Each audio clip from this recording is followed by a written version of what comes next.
सबसे बड़ा इतिहास है वह हमारे मेवाड़ का इतिहास है। और उस मेवाड़ में यदि हल्दी घाटी हटा दी जाए तो कुछ नहीं बचेगा। एक बार अपनी मातृभूमि को प्रणाम कीजिए, बोलो जय जोहर। आज आप जिसके लिए इकट्ठे हुए हैं उनका नाम है राणा पुंजा जी। मेरे लिए राणा पुंजा जी वो ताकत है। मैं एक सामान्य शिक्षक था और अब शिक्षक के साथ साथ में सामाजिक जागरूकता फैलाने का भी कार्य करता हूं। आपके और मेरे बीच में आज ये कड़ी बंधी है, इस कड़ी को बांधने का काम किया है तो वो राणा पुंजा जी ने किया है। एक बार राणा पुंजा की फिर से जय हो जाए, राणा पुंजा जी की। अब जानते हैं आप जिनके लिए यहां पर आज इस मंच पर विराजमान हुए हैं, आप इकट्ठे इतिहास के साथ भी चोरी कर लेते हैं। कुछ लोग ऐसे हैं जो हमारी किताबों के साथ में भी गद्दारी कर देते हैं, पाठों को हटा देते हैं, आदिवासियों के अध्याय को हटा देते हैं। आपको बता दूं, बड़े बड़े राजा महाराजाओं की सेना हुई, मुगलों की सेना हुई, अकबर की सेना हुई, लेकिन हर सेना के अंदर सैनिक तनख्वाह लेकर काम करता था, हर महीने पैसे लेता था, कोई 6 महीने से लेता था। लेकिन ये राणा पुंजा जी वो महान शख्स है जिन्होंने निःशुल्क सहायता की थी, बिना पैसे सहायता की थी। तो आप गर्व क्यों नहीं करोगे? जानो अपनों को, आपकी एक कमी है, आप पूजने लग जाते हो। आप पूजो, उसमें मुझे कोई दिक्कत नहीं है, लेकिन पूजने के साथ साथ में आप एक कमी छोड़ते हो, उन्हें आप जानते नहीं हो, उन्हें समझने की कोशिश नहीं करते हो।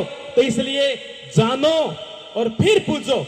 आप पूजते हो फिर जानते हो, लेकिन पहले इनको जानो ये कौन है, इनके नक्शे कदम पर चलो। महाराणा प्रताप जो महा बने हैं, उनके महा बनने के पीछे आपके भीलों का बहुत बड़ा रोल है।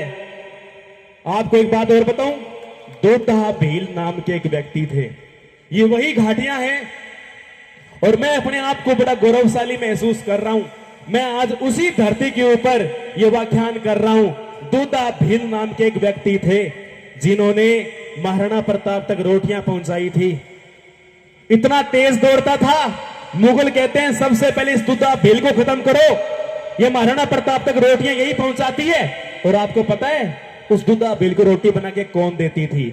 उसकी मां पहुंचाती थी। सर 2 मिनट खलल डालना चाहूंगा मैं जी। आपके भी आप सबके चहेते आजपुर विधायक शख्स है, मुगलों को भी एहसास था कि राणा प्रताप के साथ एक सूरवीर है और उस सूरवीर का नाम राणा पुंजा है।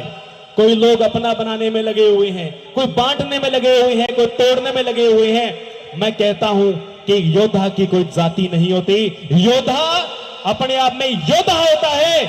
इसलिए योद्धाओं को बांटिए मत और किसी के हक को छीनिए मत। राणा पुंजा जी के इतिहास को भुलाया नहीं जा सकता है। कहां कहां से हटाओगे?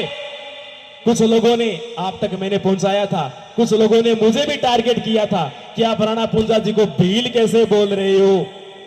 तो मैंने बहुत सारे प्रमाण सामने भी रखे थे, लेकिन आज मुझे कोई डर नहीं है।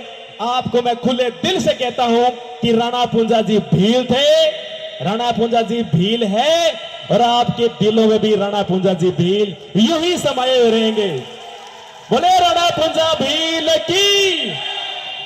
अब एक और तगड़ी बात बता रहा हूं, गजब की बात बता रहा हूं। आपके बीच में एक फोटो लगी है, इनका नाम भीमराव अंबेडकर है और भीमराव अंबेडकर ने कहा था कि शिक्षा शेरनी का वह दूध है जिसको जितना पिएगा उतना ही वो दौड़ेगा। संस्कार आप दीजिए अपने बच्चों को, संस्कार आप दीजिए। शिक्षा के लिए मैं आपके बीच में हूं, मैंने आपके बीच में कारवा लाके खड़ा कर दिया है। इसे बनाना